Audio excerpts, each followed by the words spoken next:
On this week's episode of Devil's Trap Podcast, we're going to talk about the joy of titties. No, that's not what we're talking about. Okay, how about this? On this week's episode of Devil's Trap Podcast, it's Loreapalooza! And it's our 100th episode of Devil's Trap Podcast. I'm making 1 0 zeros. That's what I'm doing. Yeah, we see it. Woo! Ones and zeros. Air horns, air horns, air horns. Y'all ready for this? Let's do this.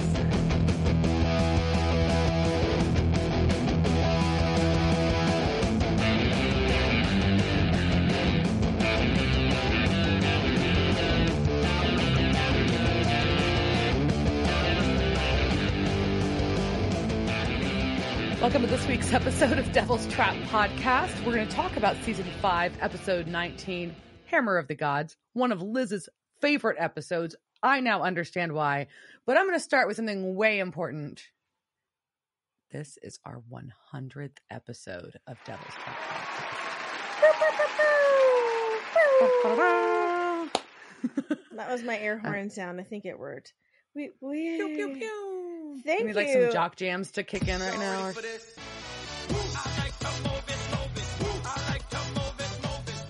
Yeah, if anybody's listened to actually all 100 episodes, I love you. Yes. And as a special treat, and we'll post this on our socials too. Is it candy? If you, no, it's not. If you would like to DM us with your mailing address, we will happily mail you a brand new sticker. Ooh. Or two. We got some new ones printed coming out just this week. We'll show them up on our social media too. And so be sure to check our Instagram and Twitter and send us a note and we will do that. Or you can email us. That's on our website as well. So just send us your address, whichever way works for you. And we will mail you a couple stickers. No, that'd be great. So and then while you're doing that, then you should also go to our YouTube page and you should like that and you should subscribe it. Then on whatever podcast thing you're listening to, you should also just like, hey, these boss bitches have talked 100 times. Yeah. That's a lot. That's a lot for us to talk. Yeah. And so for that, you should give us all the stars. And write us all the positive reviews. And then like just go around and subscribe random people. Just pick up their phone and just like go look at Devil's Trap Podcast. Just see what they're yelling and just go, yeah, and just subscribe them. Just fine with like it. Yeah, totally cool. Yeah. Totally cool. Yeah. We will not bail you out, but no. I encourage shenanigans. So it's a shenanigan. It's not like you're doing something like nefarious. That's just a shenanigan. It's just a shenanigan. I'm pretty sure shenanigans are not arrestable. That's also not a word that I'm just making up. Also, we do not provide legal advice. Not on this podcast. No, actually, I often say in my daily job, I am not a lawyer. I'm not a lawyer. Nor do I play one on TV. And then inevitably some gifts of lawyer cats start happening because that's where we all go now is to lawyer cats. Yeah. So... yeah, we'll say it at the end, but cheers, Diana. This is great. If you're listening for the first time, cheers with us. Yes, cheers. We are both drinking sparkly shit. I've got some sparkly rosé, like a bougie bitch, because it was in my 6-pack from Senora Vineyards this month. It was it was sparkly and it's tasty, and it feels like summer. Good. I've got some prosecco over here, so sipping on some bubbles as well. Nothing wrong with some prosecco. We haven't talked about what we drank on this for a long time because it took up too much time. Because we spent a lot of time on booze. So, but I felt like tonight's appropriate. We needed bubbles to celebrate. Yeah, and if you missed that, champagne. Sorry. And if you're listening to this for the first time, what's wrong with you? But also welcome. Enjoy yourself. This all started 100 episodes ago. Before that, when I was wandering the aisles of HEB and saw the family business beer for sale and went, oh shit, Supernatural is ending. I should do a podcast. Who can I force to do this with me? And I was like, Diana's never seen this. I want her to watch this. And this is how I force my friend to watch a podcast. To watch a television show with me. Yeah. Yeah, we watched the show, and then when we talk about it, she talked me into it. I had been avoiding the television show, just as a little bit of a reminder for those that hadn't been listening in the past or just maybe forgotten. So I'd heard about Supernatural, and it seemed up my alley because, as Liz knows, I like my urban fantasy kind of stuff. However, I'm a fucking wuss, and True. I don't do super scary like at all. Like, it's not my jam. And I'd watched part of the first episode once, and I didn't make it through it because the Shudder effect creepy ghost lady scared the fuck out of me. I didn't like it. So I was like, nope, can't watch this show. Fuck that. Yeah, but now I'm all in. We're almost done with season 5. We are almost done with season 5. This is 19, so we've got 3 episodes. We're 3 episodes in the finale, and like Diana said, it probably is my favorite episode, and not just. I mean, I don't know. I reserve the right to say that about other episodes, but right now in my brain, so far, yeah, it's my favorite so far, and I think as we'll talk about it tonight, it is one of the most watchable episodes, and it's just so well done. And normally we talk shit about our week, but I don't think we need to do that this time because I just am so excited to talk about this. Do you want to just jump right in?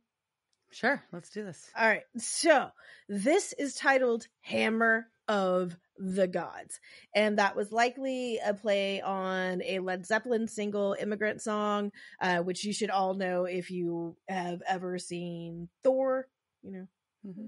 Or also, I mean, as much as I don't like Led Zeppelin, that song is kind of epic when it has like unicorns and things and like riding around. Yeah. That's this was season 5, episode 19. This first aired April 22nd, 2010, and it was directed by Rick Bota. Now, this was his first and only episode of Supernatural that he directed, but he really comes from a lot of amazing horror stuff going back to like 1991 through 1995. He was a cinematographer and DOP on Tales from the Crypt.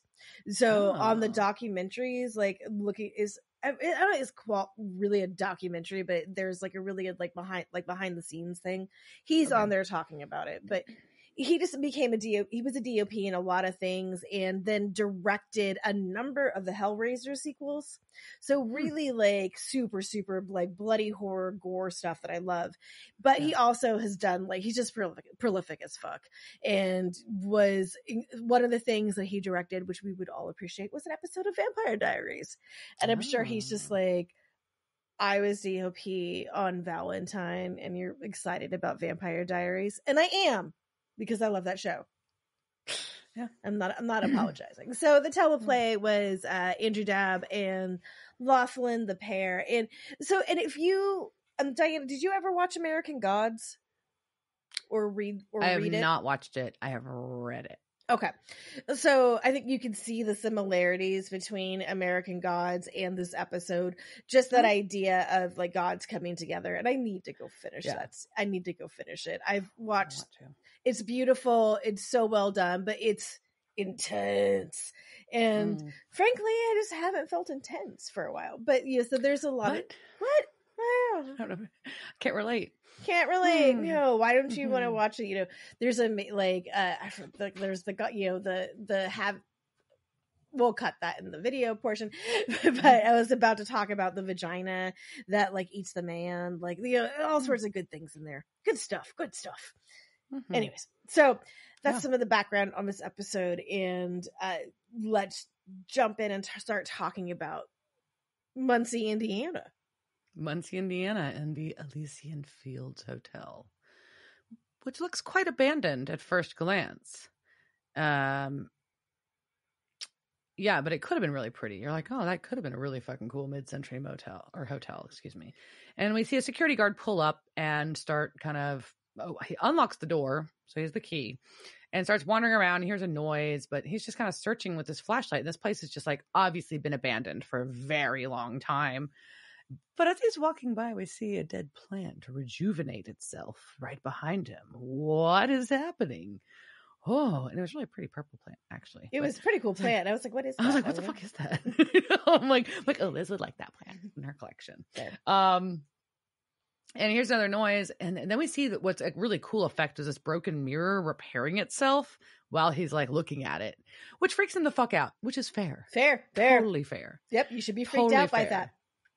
And he turns around and there's a man in a tuxedo behind him.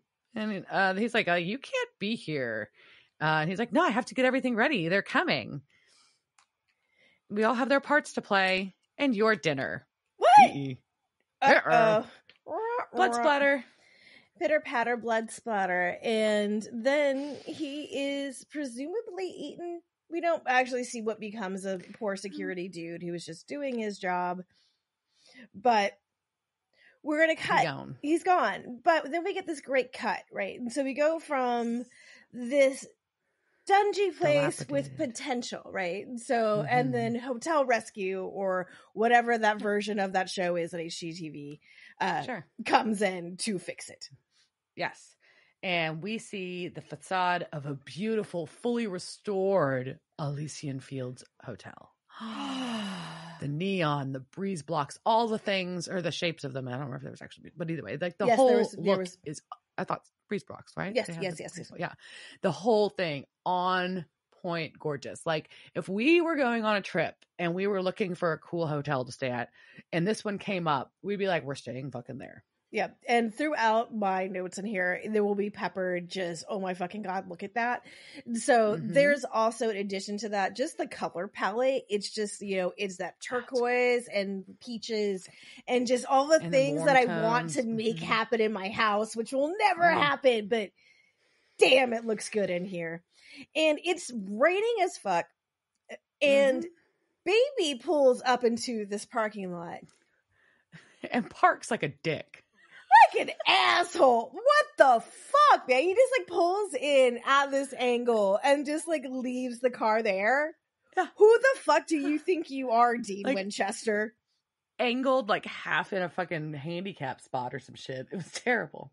Terrible. I guess they're important. And in between baby and the interior of the hotel, they managed to get so wet. They did. It was like maybe like a 10-foot walk. I mean, I know it was raining real hard, but damn. It was raining real hard, but they look like somebody just dumped buckets of water on them. So, but as they're doing this, like we're getting more interior shots of this hotel and just shut up and take my money. The Astro Lounge bar. Oh, I want to sit at the Astro Lounge bar. Oh, yes. I think mid-century radness is my comment at this point. So they go to check in, and we see the same tuxedo guy that killed the security guard is wearing a name tag that says Chet, because of course it is, and he is working at the front desk, and he's doing an absurdly unnecessary amount of typing, and it's really comical. He is typing like keyboard cat. It is ridiculous. I was like, that's subtle, but it was funny. It was. And he gives him registration, and then he just points out to Dean that, dude, you're bleeding. Yeah, he's got a little nick on his neck, like he got himself shaving. That's weird. Odd. So there's, of course, the brothers are hungry and want coffee. Not just coffee, there's an all-you-can-eat buffet with the best pie in a tri-state area. Oh, shit. And at this point, the song Almost Paradise started going through my head, and I wish like it just started playing, just Almost Paradise.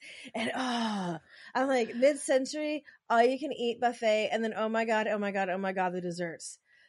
It's a nice dessert lay. And I will be in Vegas in like 2 days, and I'm not going to but maybe I'll just be like, hey, like after we get like really drunk at a show, be like, let's go hit a buffet. Okay, maybe that may be my goal. Get real, because all right, that's my goal. All right, I want this dessert thing. But then and Dean is he's excited as we would be. He's ready. And there's another gentleman who compares it to heaven. But Dean does have a nice line, and he's like, "Trust me, this is better."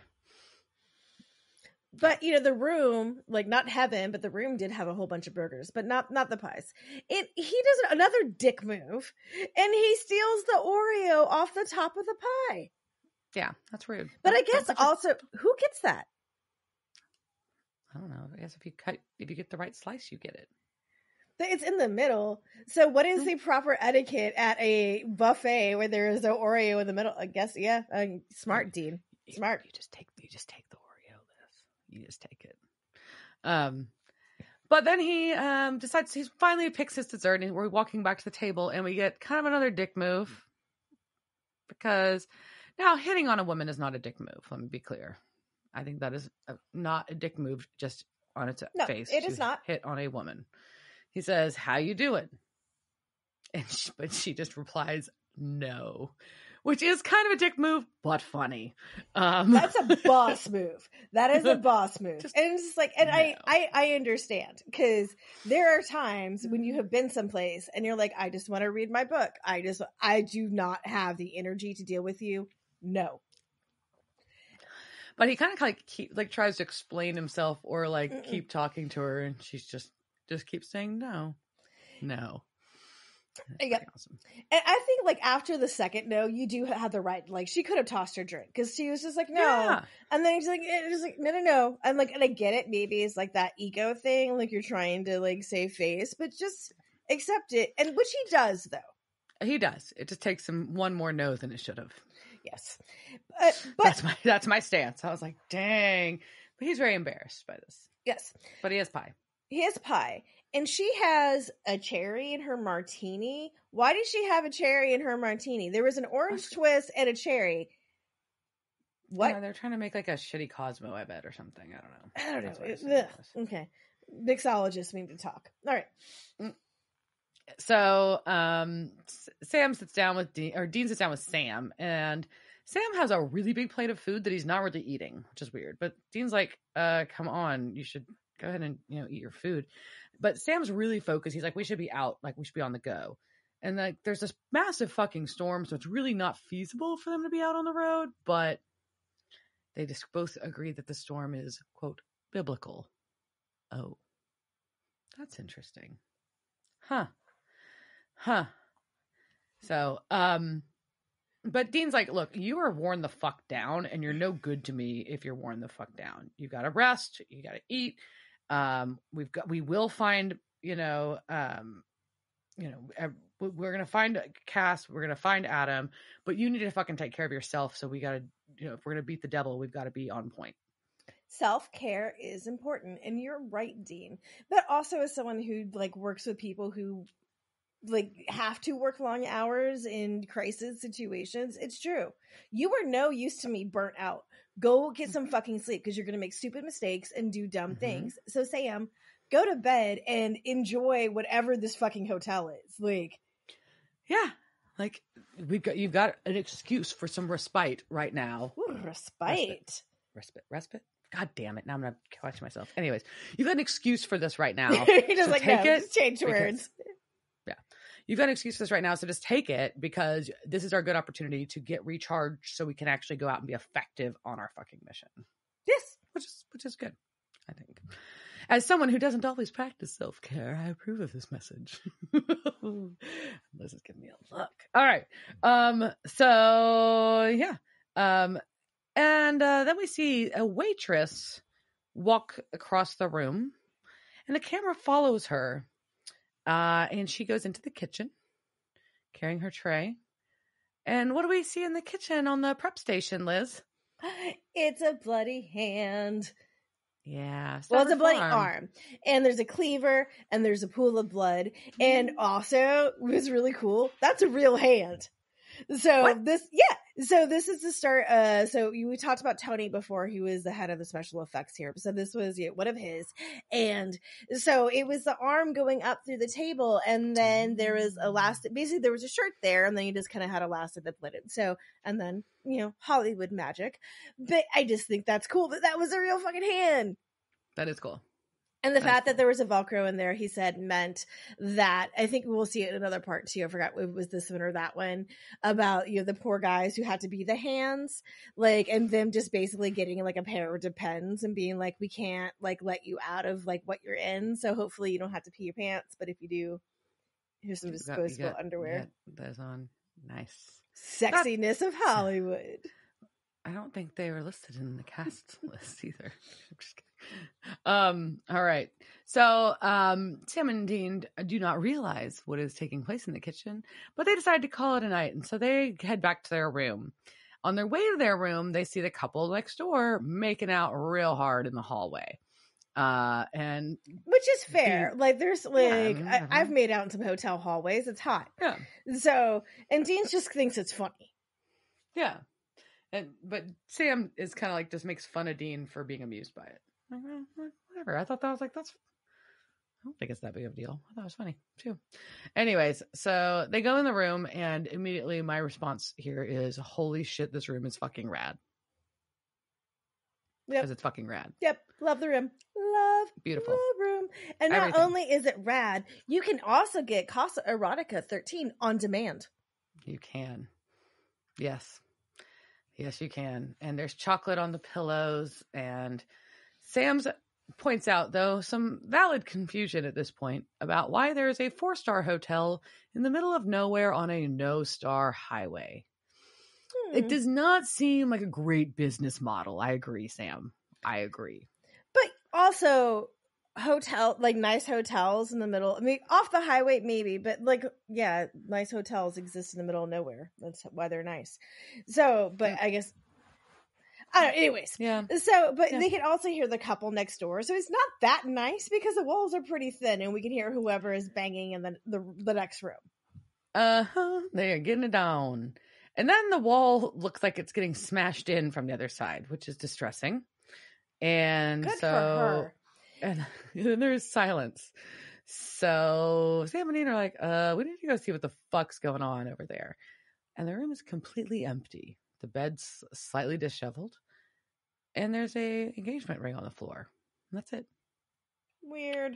Sus. So they go tell, weird and super sus. So they are like, all right, let's go talk to the front desk. And Chet's like, Mr. and Mrs. Logan, they're honeymooners and they just checked out. Like right now. After he goes, oh, your nails are perfect for mechanical keyboard sounds. So, yeah, and he's just like, the ring, I'll just put it in Lost and Found, which seems like an odd thing to do with a very expensive ring, but whatever, super fantastic. Sure. Good enough. So they leave the ring with them. They're like, this is creepy. Now we got to scope things out and keep an eye on Norman Bates. Yep, and Sam does this horrible job of following him. It is like the worst, like that's like, so, I guess like, maybe cheesy. That was my Pink Panther sound, but that was not the Pink Panther sound, but that was in my head. Yeah, I don't remember. The fuck is it? Damn it. Okay. I can't do it either.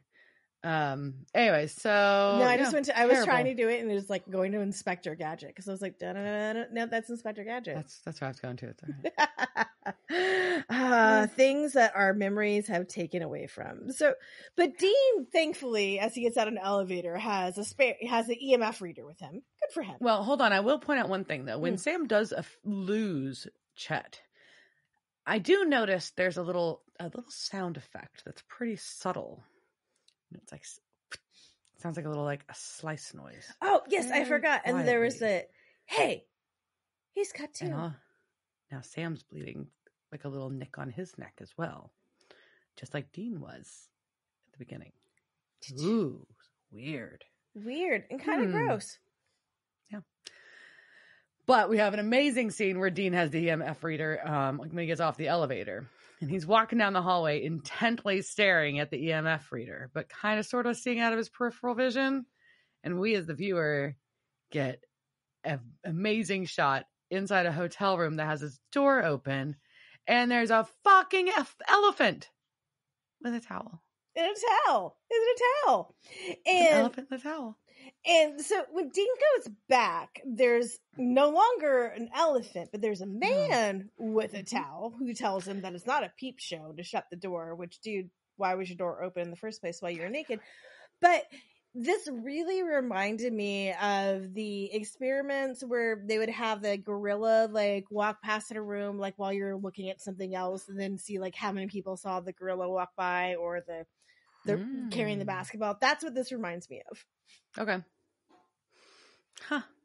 Yeah. So we cut to another scene, and we are back to the woman that Dean tried to hit on. The classy lady. That's how I refer to it. The classy lady. We see her, and she's in one of the rooms, and a man is staying behind her and is putting a necklace on her and calls her beautiful. And she says it's very sweet, and she hates sweet. And I was like, oh, Liz.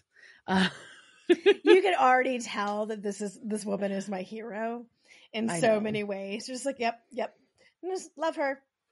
Mm-hmm. And this man is still kissing her on the neck and rubbing on her body. But then he stops because Chet's there. And he tells them that the last guest just arrived. Oh, okay. What does this mean? The pantry's full and the Winchesters are suspicious but under control. Wait a minute. What? The Winchesters? What? Oh, they are not as incognito as they thought they were. So, and he has their blood in vials. And I use this term, and I've realized that I wrote down, I described how Chet moved across the room. Like he has like the super speed, like zip across the room or whatever. But in this cheesy books I'm reading, the vampires do that and they call it fading. I think that's a really cool term for like fast movement like that. So that's what I wrote down. What cheesy vampire books? I want to be reading cheesy vampire books. They're not just vampire. Yeah, they're... Text me that because I'm going on vacation and I need cheesy books. I will do that. Okay, so we sidetracked for Diana and Liz talking about vampire books because we do that sometimes. Anyway, so he has this demonstrated that he's got super speed. Yes. Not the drug. And by the way, the series is Tracy Wolf's Crave series. Tracy Crave. Anyways, yeah. Anyway, so we find out that after he hands over these vials of blood, that he's actually Mercury. His name's not Chet. What does that mean? Mercury. Interesting. Okay. So we see our Winchester brothers in the lobby of the hotel, which we get another great view of this wonderful lobby. And Dean tries to tell Sam about the elephant and makes up a bar reference, which I appreciated. If you're a child of the, I guess 80s, 90s, it probably continued through 70s, 80s, 90s, probably. Yeah, I think that reference holds. So okay.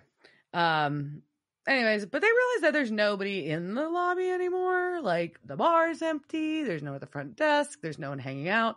And this had been a pretty active place earlier. Not that long ago. Yeah. That's concerning. Very concerning. And guess what? The front doors to go outside are locked. So they're locked in. Uh-oh. And then Sam's little hamsters in his head start going, and you see Sam start thinking loudly. And he's like, oh yeah, how did we get here? There was a detour on the highway and then the big ass storm, and it led us here. Like cattle. Oh no. Let's go check out more. Let's go see what's happening in the kitchen. Yeah. And of course, on the stovetop is a giant pot that definitely does not resemble tomato soup at all. It is a big pot of dark red liquid. And Dean stirs it, saying, please be tomato soup. Twice he says this. Stirs it, and we see a couple eyeballs float up. That is not tomato soup. It's not, but also, it did look like it. It was dark red. I mean, what the fuck does tomato soup look like? It looks like dark red liquid. It's brighter, I thought. I don't know. I could pass like as beet soup to be closer than like that. I don't know. We could do some color comparisons. Anyways, but Sam decides that he's going to go in the freezer and do what you should never do when you're like in a freezer. And Hold on. I want to say one thing though. I think it's funny though at this point. They are both like put out and just slightly disgusted, but they are not freaked the fuck out. And I think that just tells like how much fucked up shit they've seen. And I was actually amused at their reaction here because they're just like, come the fuck on. Ugh. Like they weren't even like, what the fuck? Like, which I think most people would do about a pot full of blood and eyeballs. I just was very amused by how they made this scene play out. Yes, but also sometimes I can relate because sometimes you're just tired of everybody and their shit. So like last night I finally got to bed. It's like 1:30 in the morning and I'm lying there and watching, oh, by the way, there is a series on Peacock called like Death on Murder, like cruise ship murders or something, and we're going on a cruise, and so I was like, let's watch things about people getting murdered on cruise ships. This is great. That's what I was watching to go to sleep. And so while I'm lying there with the cat, like, and there was like a huge noise, and I was like, fuck, that sounds like somebody was opening the side gate, and which isn't locked. Don't come to my house and steal shit. So it's locked now. And so I was lying there. I was like, oh, shit. And like this kind of way, it was like, first kind of had the, and then fuck, I don't care. Like, if you're just going to break into my house, can you just hurry up? Like, I really want to go to sleep. Tired. I am. And so I get this, why are there eyes in this soup? Like I just for once, why can't it be tomato soup? Yeah. I was just amused. Yeah. But also, I've never seen a walk-in freezer with a window. Fair. Number one, as they move on to that. If they move on from the soup and they're looking at this walk-in, it's got a window, which is not the norm for a walk-in freezer, just so you know. And there is people in there because they react and they put their hand on the glass and are asking for help. Did you? Oh. It was a jump scare. Did it get you? Yes. You know it did. And you knew it was coming and it still got you. Of course I did. I know. I'm not like, I mean, I can read the situation. I know it's going to startle me. I prep myself for it. And I think jump. Everybody will still jump. That's just human. Yeah. So, but Sam can't open this door. This freezer door does not want to open. It is locked. And then Dean tells him to hurry. And so Sam turns around and guess what? There's two big dudes behind Dean to drag them. Uh-oh. Ruh-roh. So they get dragged to the grand ballroom, which is full of people seated at their conference tables. And I know they've all got, hello, my name is tags on. And each of them has a name written on it in a unique handwriting, which I think was, and that seemed to match thematically what the name was. And this is so well done. Mm-hmm. Right? It's so well done. It's so good. It's so good. Yes. So we see the first name we really see close is the black gentleman that was the elephant upstairs has Ganesh on his name tag. There's an older white man with Odin on his name tag. Then we find our classy lady, as Liz likes to call her, and hers says Kali.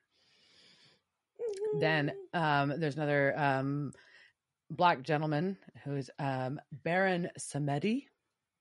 Yes. And there's a few others. I mean, obviously Chet has his Mercury name tag on as he rolls in with covered platter on a cart. And you see some of the others, but we'll I'll cover some more of those later, but that's the main ones right then. Yeah, those are the main ones. And also while that's happening, there is just this wonderful like imagery. Like every time they flash to their name that they're going through, just kind of whatever mystical pantheon they are coming from, those things are flashing in the back. So it's really going like, if you're not an idiot or just completely, if you're not an idiot, then just stick with it. You're fine. Then you start realizing, holy crap. It's a room full of gods. This is a room full of gods. And this is the most amazing premise ever. Well, obviously Neil Gaiman already did it in American Gods, but also it's happening here and it's great. And it's very cool. Mercury has dinner. Mm-hmm. And that is a human head on a platter, which was also a person. That was a head. I think it was the security guard from the first scene. It was a security guard from the first scene. And that was him. Like, gross. But here's my aside. I mean, like, it wasn't even like, didn't even look like they tried to prepare it or anything. It had like mucus and like goo on it. And maybe like, that they wanted like just sashimi. But I mean, even sashimi is prepared very well. So I don't know. It was gross looking. It was weird because it was gross looking. So anyways, then we get a spotlight on our Winchester brothers, and a man that was with Callie earlier has a name tag that says Baldur, Baldur. And he informs the group that the guests of honor have arrived, meaning Sam and Dean, which is never a good sign for them. He decides that he's going to, flick his champagne flute, inform them that this is, in all his centuries, he didn't think he'd see this many gods under one roof. Before that, I want to talk about how the room is also positioned with them. So, because it's, as anybody who has ever been to any sort of hotel room conference, so you have to like have that planning of, what is our room going to look like?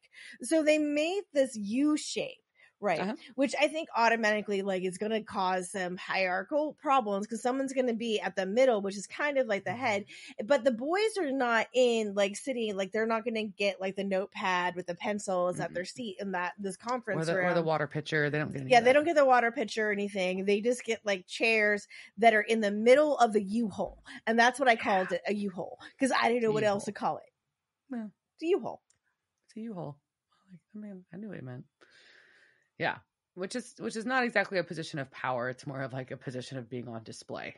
Yes, it's not a good feeling. Like if everybody else is like gets a table to sit on and like you're in a chair. Yeah. No. Yeah. So, but Baldur's he's like, look, this is a big deal. Here's ground rules. No slaughtering each other, curb your wrath, and keep your hands off the local virgins because we need to keep a low profile.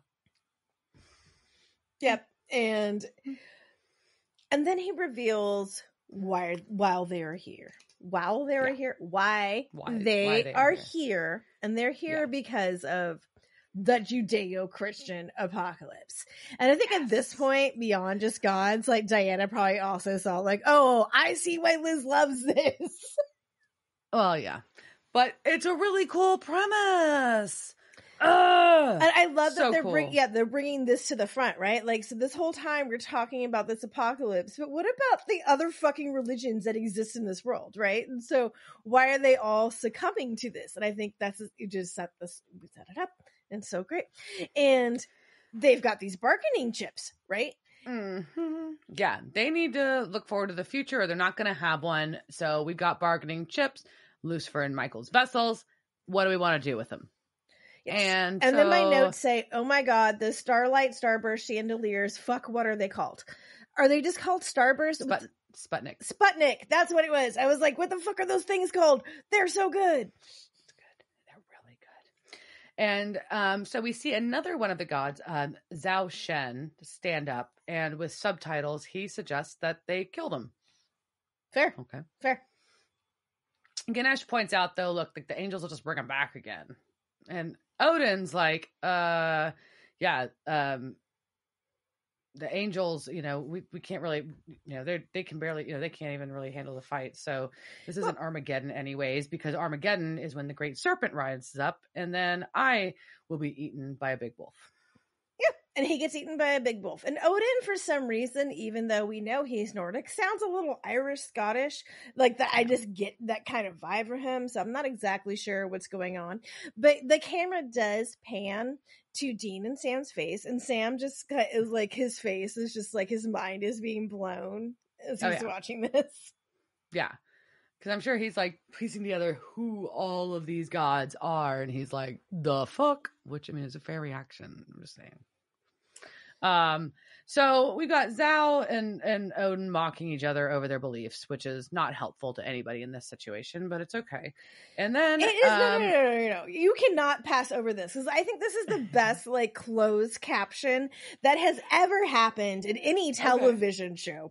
Because as Zao Shen is just being like, oh yeah, like basically like fucking up to Odin, and then Odin turns to him and is like, oh yeah, why is that? Because your beliefs are so much more realistic. The whole world's getting carried around the back of a giant turtle. Ha, give me a break. And then the closed captions say, "Don't mock my world turtle." And it's just like, it does. My world turtle. That was good. You're right. You're right. Yep. No, worth referencing. Absolutely.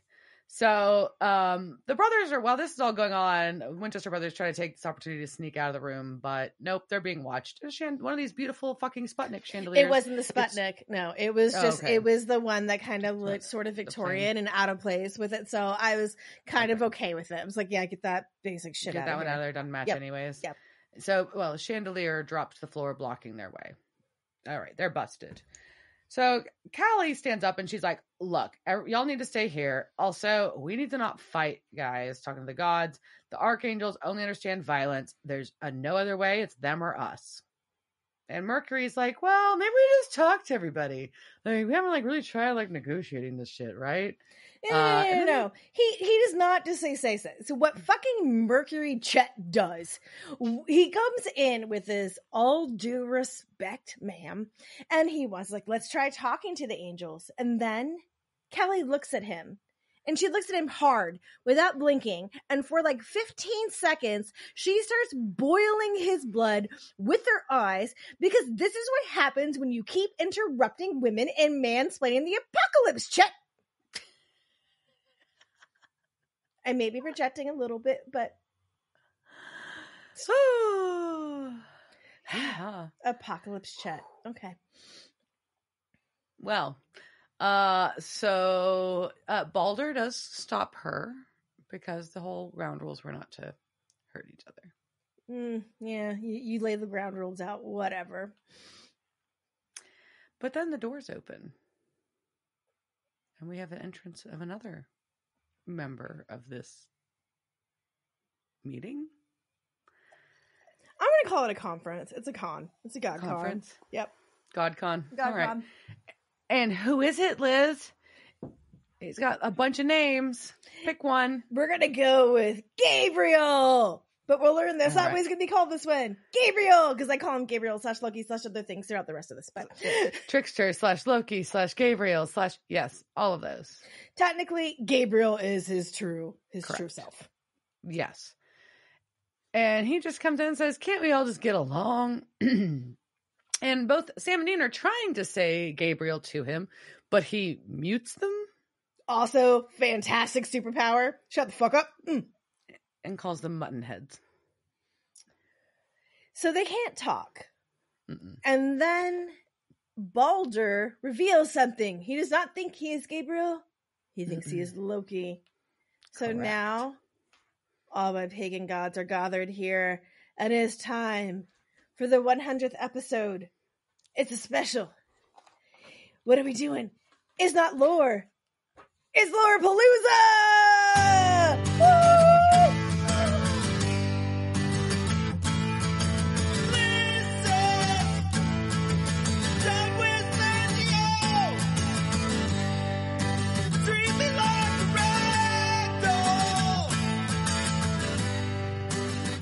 So, Loreapalooza, we've got a whole bunch of shit here. So we have got 4,000 gods to go through that I'm going to go through in 10 minutes, because this episode can't be that long. So let's go. All right. First, Elysian Field Hotel. This is a reference to the Elysian Fields, also spelled Elysium. In Greek mythology, this is a paradise where gods and nobles spend eternity in the afterlife. All right, so we have that background. So gods, let's talk about Mercury, right? It's a Greek. We're there. All right, so Mercury, aka Chet, his pantheon, it's Roman. His origin, he shares a lot of characteristics with the Greek god Hermes. His parents were Jupiter, aka the Roman version of Zeus, because they stole everything from Greece, and Maya, maybe, sort of, we don't know. They fucked a lot. Complicated. All right. So his name is probably related to the Latin words merx, which means merchandise or merchant or commerce or to trade or wages. And with that said, it makes sense that he is the god of financial gain, commerce, eloquence, messages, communication, divination, divination. Yeah, that's not that right. Travelers, boundaries, luck, trickery, and thieves. And he is one of my favorite words, psychopomp. He is a psychopomp. And if you have not listened before, that means he leads souls to the underworld, but also the first album, Tortilla Bats, will be putting out. Yeah, that's our someday we're gonna make a psychobilly band. Someday, our band, Tortilla Bats.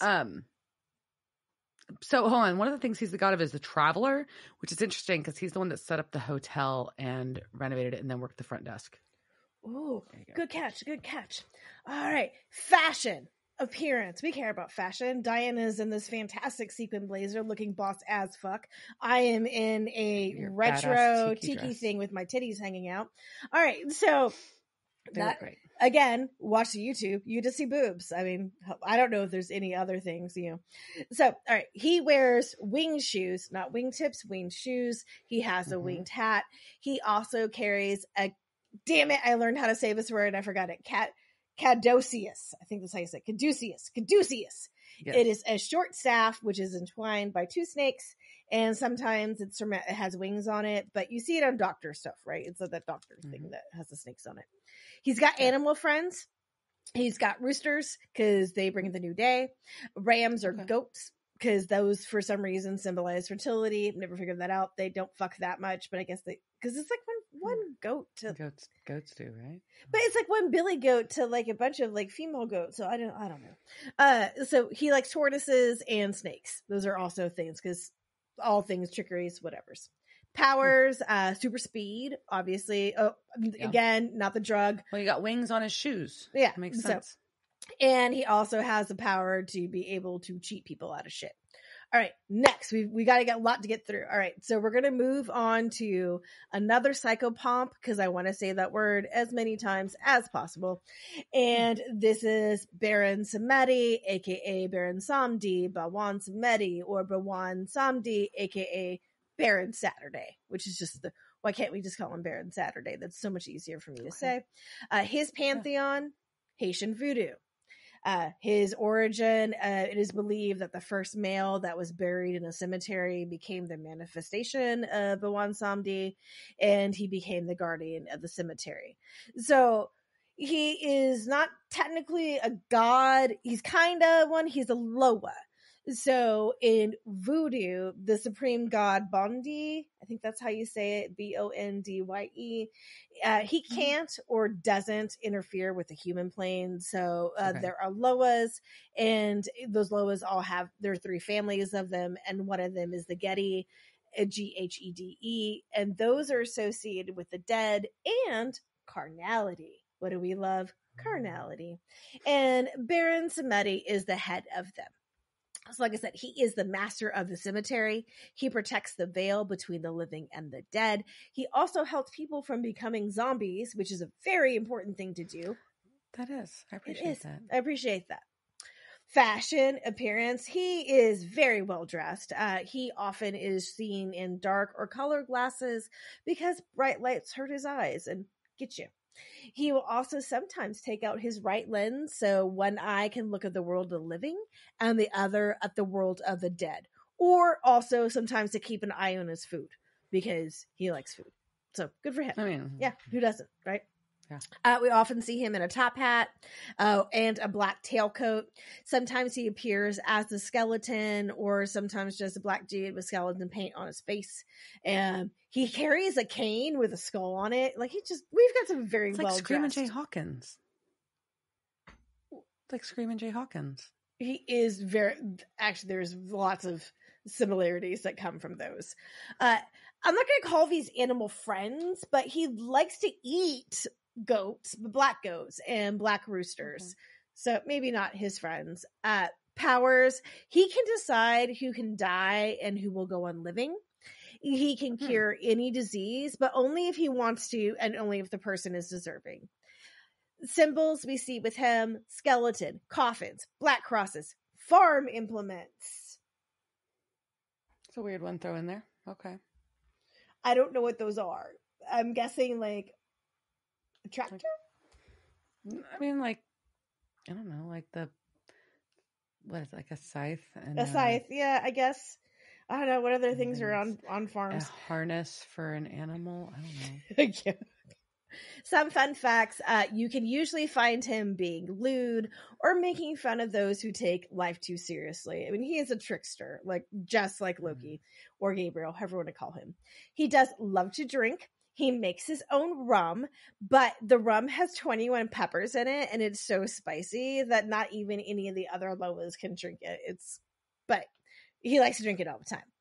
He's also a smoker, especially strong cigarettes and cigars. And he's also super sexual. It is often represented by phallic symbols. I just wanted to make penis shapes with my hands. So, okay. All right, let's go to the east. All right, Zao Shen, aka the Kitchen God, aka Zhao Sujun, Zao Shen, Xiao Kim Ya, and then other things I'm not going to pronounce. But basically, his name means stove god or stove master. His pantheon is Chinese mythology. So typically, like Buddhism is where he's been seen, but pretty much anyone in China is going to have things for him there. At least once a month, Zao Shen departs from his place above the kitchen stove to relate to the celestial gods what he has seen. So basically, he's a big old tattletale and spy, kind of like Santa. So he is watching what you're doing, and then he tells that's seasonably appropriate reference. Seasonally appropriate. He's letting, if you're naughty or nice, he's letting them know. And traditionally, every Chinese household would have a paper effigy or a plaque of Zao Shen and his wife. But also his wife writes down everything for her husband's report. So I kind of think that his wife is doing all the work and he's just taking the credit, but that's me. But that's typically above the fireplace in most kitchens of Chinese households. And so therefore he is the god of the hearth.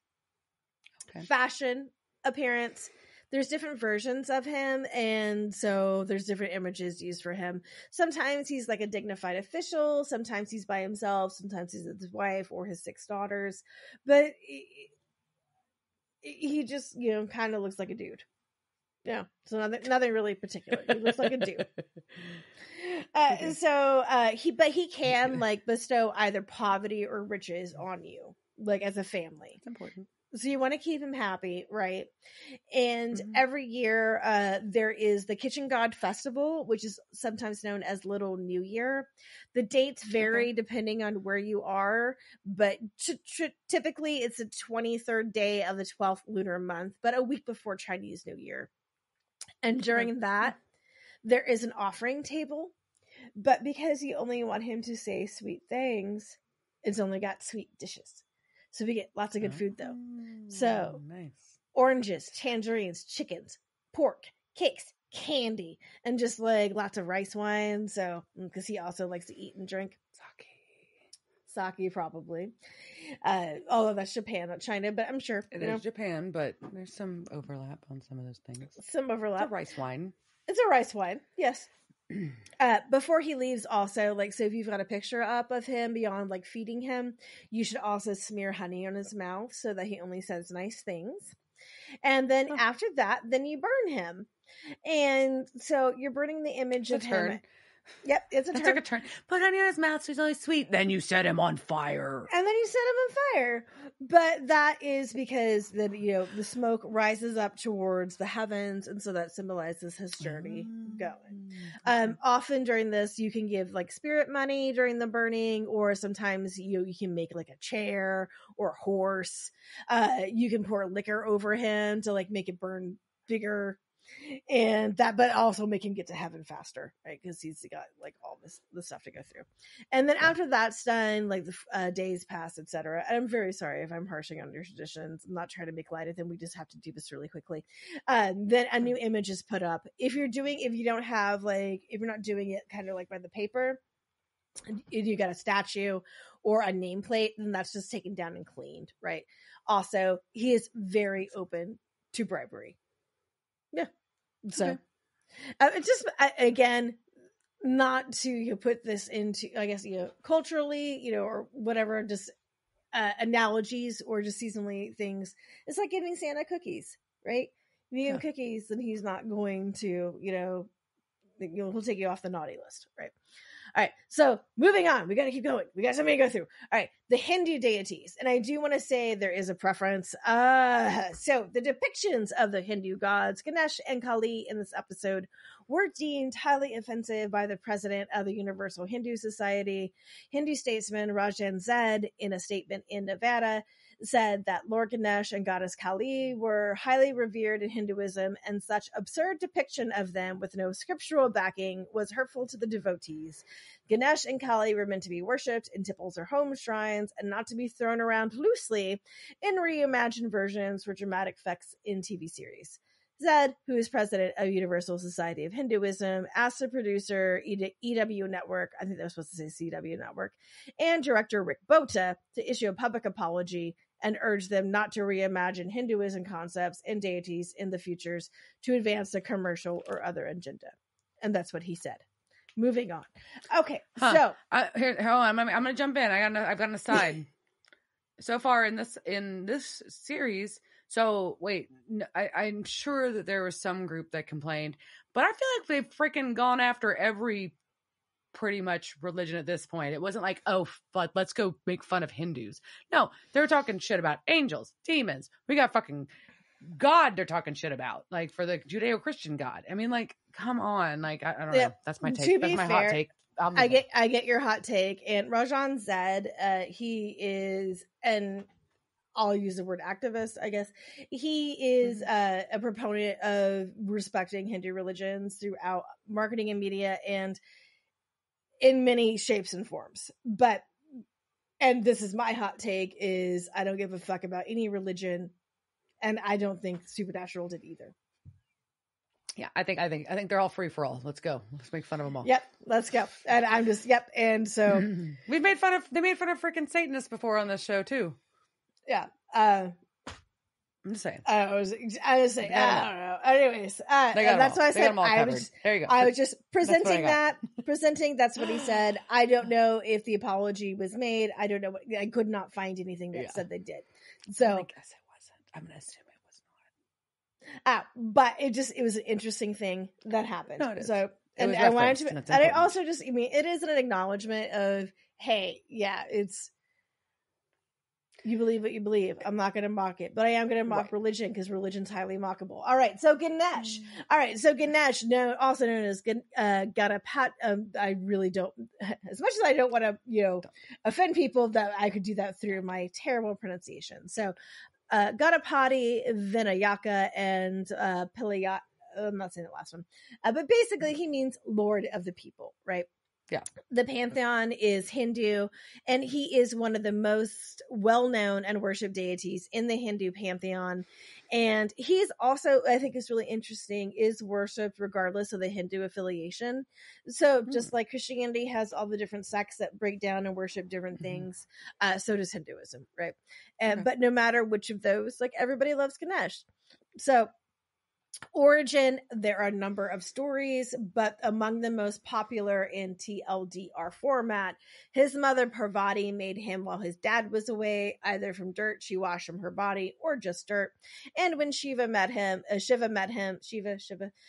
thought he was lying about him being his son, and there was fighting, and then he cut off his head.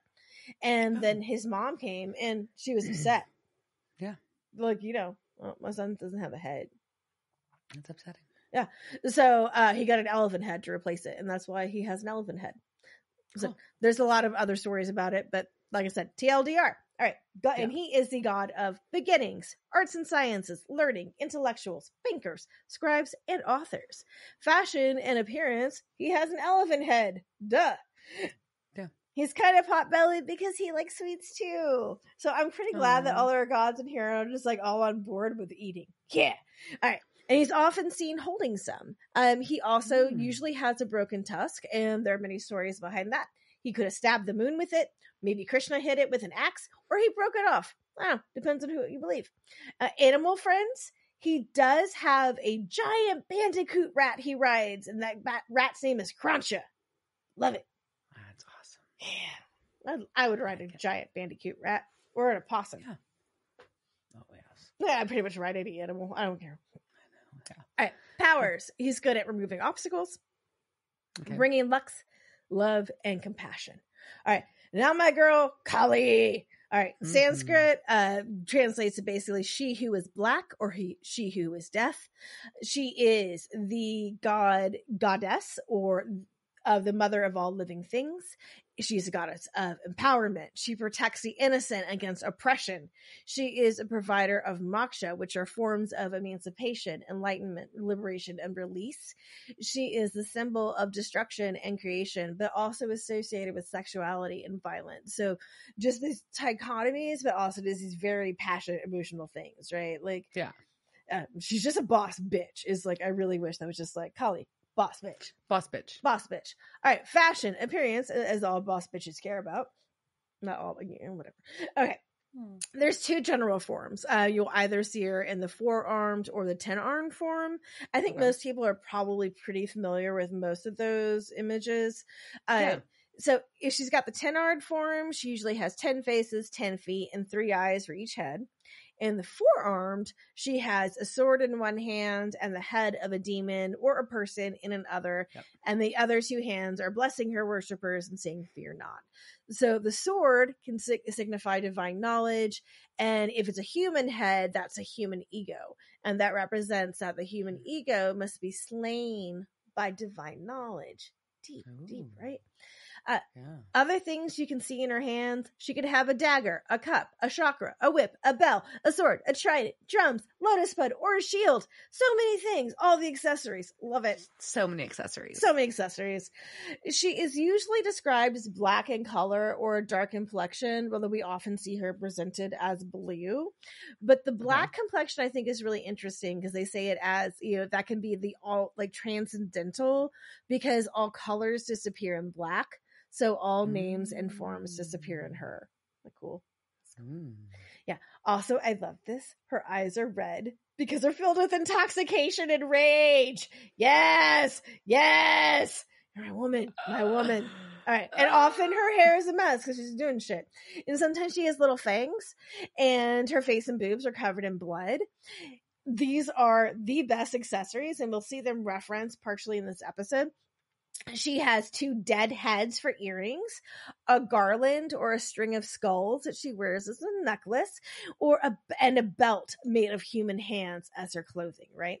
So the garland of 50 human heads, that stands for the 50 letters of the Sanskrit alphabet and symbolizing infinite knowledge. The severed heads, and it does often referred to as a girdle, which we have also learned over episodes means a belt, not just the thing that we're sucking her fat with, but also, maybe she wants, like, they're her Spanx, right? So maybe her Spanx has some severed hands on them, right? So, but the hands are basically, they're signifying work and liberation from the cycle of karma. So those hands are just doing shit, right? They're an accessory, but also practical. Important. She sometimes wears a tiger skin. We love that. We love a tiger skin. Or a red sari. Or sometimes nothing at all, because she's free from all that nonsense of fucking clothes. Her tongue is usually hanging out, and there's a lot of reasons for this, but we just don't have time. Sometimes she's also seen or dancing on her husband's Shiva. Animal friends, she does have them. She rides a tiger. Yes, we love that. Yes, please. She does that to indicate she possesses unlimited power, and uses, also the tiger is used to protect virtue. So it's just like, it's, her weapon, tiger she's riding. And she also sometimes sits on a lion, and that's to remind us to control our animalistic tendencies like greed and anger. It's nice. Oh, fuck, man. We still have the Norse gods. All right, let's do this. Okay. Odin. We talked about him before, like season 1. Go just search it. Just find it. You'll find it. We don't even talk about him again. We did a lot of Norwegian stuff back then. We did it. We love him. All right, Loki. We love our Norse gods. We love our god. And then Loki. And if you haven't seen the fucking movies yet, whatever. Like, you should know about Loki. Like, what's wrong with you? All right. But there are just 2 things that you need to know about him in addition to that. He did have a son named, and I've seen this pronounced different ways. I'm going to say Fenrir. But Fenrir, basically the wolf, and he killed his brother Balder. Okay, so Balder, and we're going to talk about him just because we haven't talked about him before. I don't think, and if we have, like, he's just not well known, right? Not as well known. I know the name, but yeah. So, as I just told you, he was Loki's brother. and also Odin's son.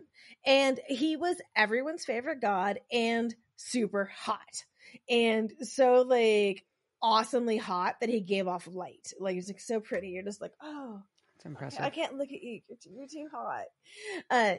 He died because Loki tricked someone into stabbing him with a spear of mistletoe. Also seasonally appropriate. It is. He had a horse named Letfeti, and that was sacrificed on his funeral pyre. So don't like that. I don't. Oh, that's dark. Just if you want to honor a horse, just let it live a long time and feed it good food. You know, right. Don't burn it. And he does come back at the end of Ragnarok. All right, so we do have to talk about Ragnarok real fast just to explain what Odin was saying. So, TLDR, Ragnarok. All right, it gets really cold, like the worst winter. Then three roosters crow, the world tree shudders, the guardian to the underworld, which is a puppers named Garm, he howls and he breaks free from his bondage. The ship Nalgrafar, that's a very famous ship made from the human toenails and fingernails, breaks free due to the waves by Jurgermurgerar. That's how we pronounce Nordic languages on the show. And that's a giant snake, also Loki's child. And he was shaking around because he was in pain. All right. It's an Ouroboros, the snake, the giant snake. It's the world snake. It circles the world and it holds the world together. It's an Ouroboros. Whoa. Anyways. And he goes. Diana just throwing in extra lore. Boom, boom, boom. All right. It's Loreapalooza. Anything happens. All right. So the Asgardian guard, Himaldur, sounds his horn, and that lets the gods know that Ragnarok is starting. Loki breaks free from his punishment from killing Baldur. He joins his kids, including Fenrir, and they wage wars against the gods.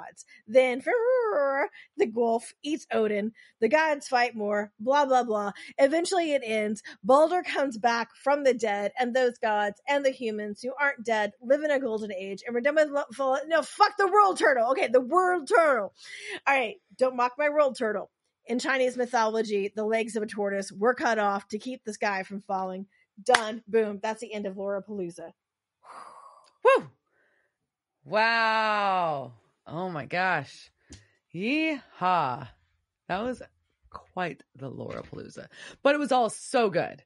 So good. And so apropos for this episode. Apropos. And some things I think would help explain some of the dialogue that we've seen. Oh, for sure. And I think that, it comes across as much as, we as individual human beings, you and I have our own different belief structures and experiences with religion and beliefs. We're also really both enjoy this kind of study and think it's really cool. So it's fun to dive in. No, I mean, obviously I love lore. It's why we have the lore section. Well, but I mean, the god, specifically in this is really cool to go specifically into all the gods like that. Well, and that's what make this is, why one of the main reasons I love this episode is just this idea of how do we distill these basic traits of these icons.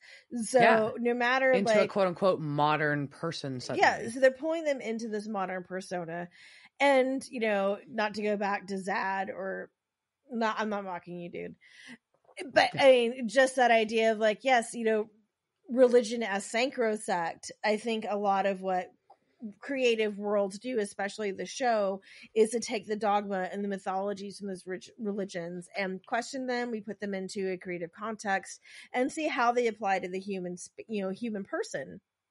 Mm-hmm. I guess all humans are persons, but I mean, we see these human experience and the characteristics of these develop into the characters. And this is also why Kali is just so amazing. I love her. And so we're still, there's more things that I think will be coming through as we just go through just their characters as the show progresses. So let's step back from lore. Let's get back into our episode. And go back to Gabriel Loki wanting to know where his invite was. Bitch. Mm-hmm. I didn't see, you didn't tag me on that letter feed that party was at. Yeah. But And then we get a great elephant in the room reference. I'm sorry, I was tickled. I was definitely tickled in there because Balder, and then with Loki's Gabriel says that, right? Yes. Gabriel. Sorry, I'm on a lore high. Let's talk about the elephant. I was like, I had to come off my Loreapalooza high. There was a lot of green backstage. It's too good. Yeah. Oh, but Gabriel, aka right now Loki, tells the gods that they can't stop the apocalypse. So I'm gonna send the Winchester brothers away so the adults can have a conversation. So he snaps and they disappear. And they are now in their fancy ass motel room and kind of freaking the fuck out.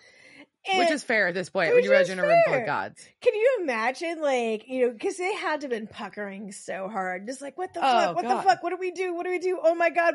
Who? You are who? They deal with angels and demons. They're looking for the devil. And then on top of that, you got all these other gods. Like, hold up. This is way more complex than they were prepared for. So they're like, all right, what's our next move? We've got to get the people out of the freezer.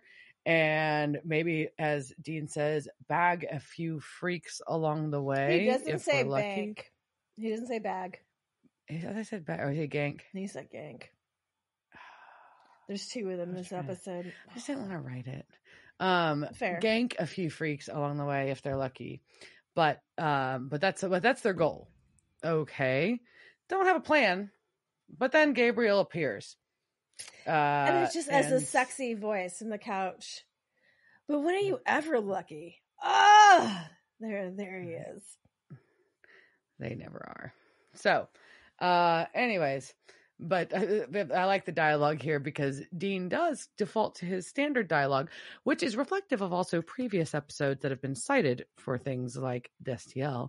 So this is evidence to me that is not an accurate interpretation when he says, "Bite me, Gabriel." And Gabriel replies, "Maybe later, big boy." Which is funny.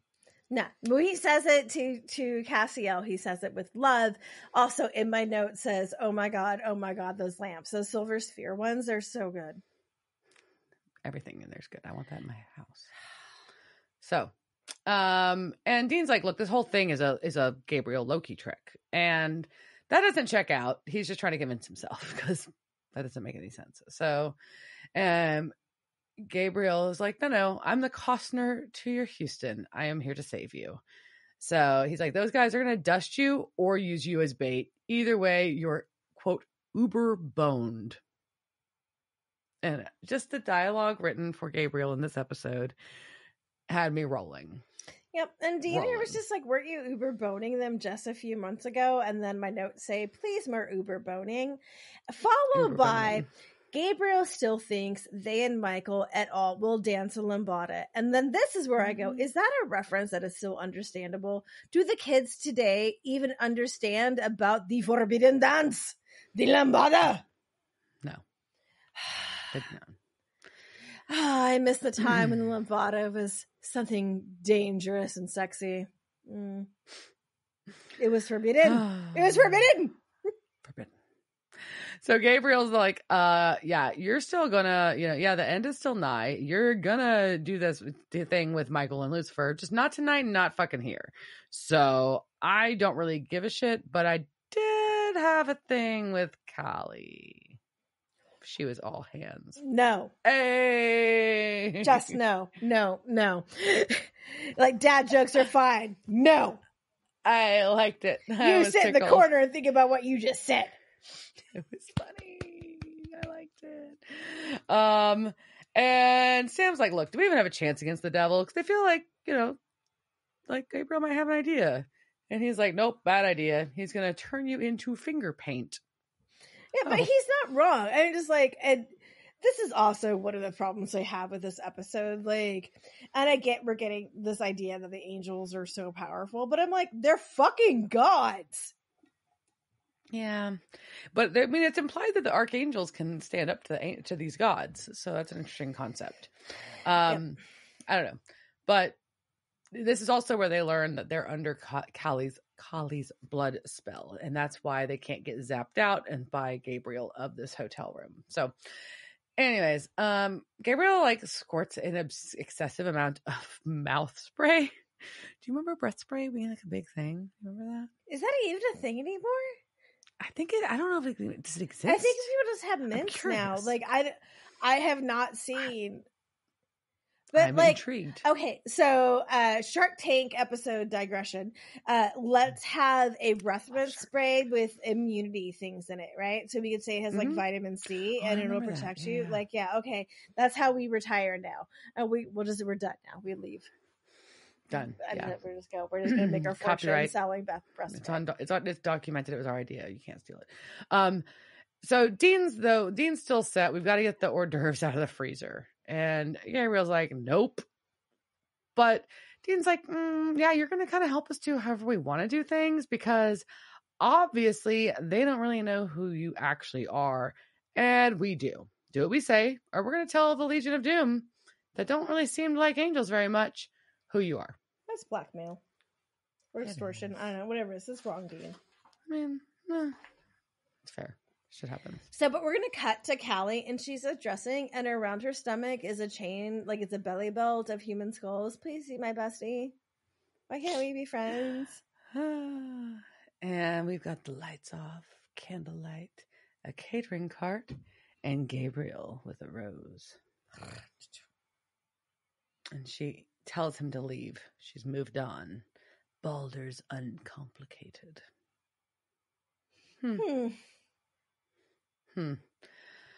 So our the Winchesters, though, are going to go try to save people from the freezer. They hear struggling and calls for help. And we see Odin and the gods, and they're with a person. And then Sam holds Dean back, but it's too late. And then here comes Zao Shen with a cleaver. And again, so why don't I have a cleaver? God, someone for Christmas or whatever. I don't believe in Christmas. Whatever holidays you want to give me, someone send me a cleaver. Maybe they don't. But so they kill him on the front desk. I don't think that keyboard's going to work as well. But we'll cut back to Kali and Gabriel, and / Loki. She's calling him pathetic, and that she doesn't really dig this romantic vibe. But apparently she's the one that called him to the meeting, even though he wasn't officially invited. And he's like, look, he tries to tell her, like, this world's over. Let's go check out Pandora. Wait. So do you think like she was like, she and Baldur like just did it, and she was just like really drunk, and she was just like, oh, I miss Gabriel. I'm just going to text him. Maybe he can come to the hotel. And then like the next day she's like, shit, I can't believe I texted Gabriel or Loki. Like, oh shit. Yeah. I should look at her phone. She's like, oh, this is why Loki's here. All right.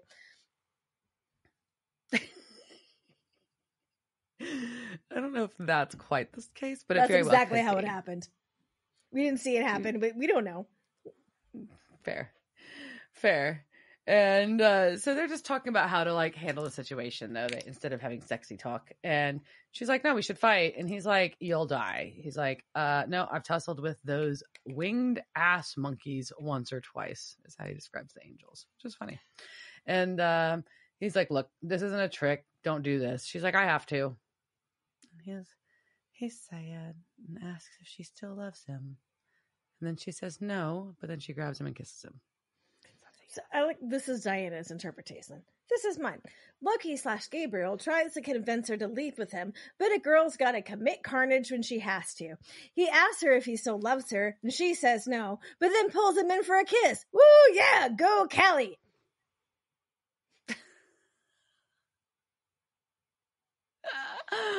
We each see our own things. All right, so we cut to Sam, like, trying. So you're not good at lockpicking, Sam.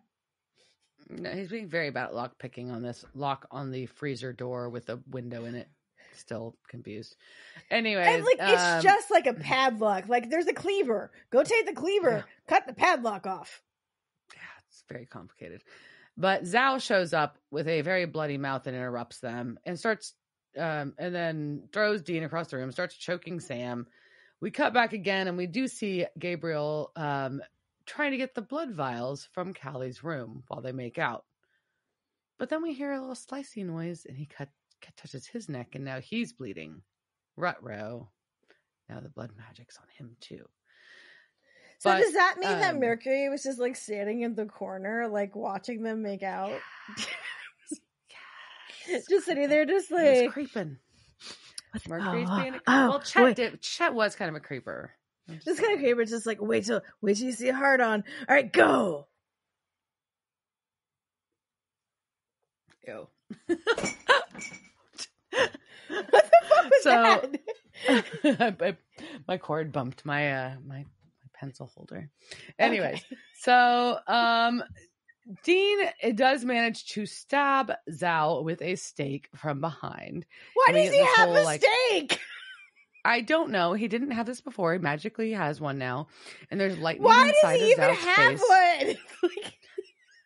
And he goes down. Oh, poor Roll. He didn't have pockets. He didn't have a bag. All of a sudden, he just has a stake. And apparently, he knew that was what was killed Zao Shen. But whatever. Okay, so, but Gabriel, he's not doing so good. Gets called out. Yeah. Kali knows who he is. Oh shit! And now she's got his blood. So now he's going to be bound to her now and forever. And then what? What happens? What did we cut to? We get some static. And then we get the music to the best show that never existed. Ghost Facers.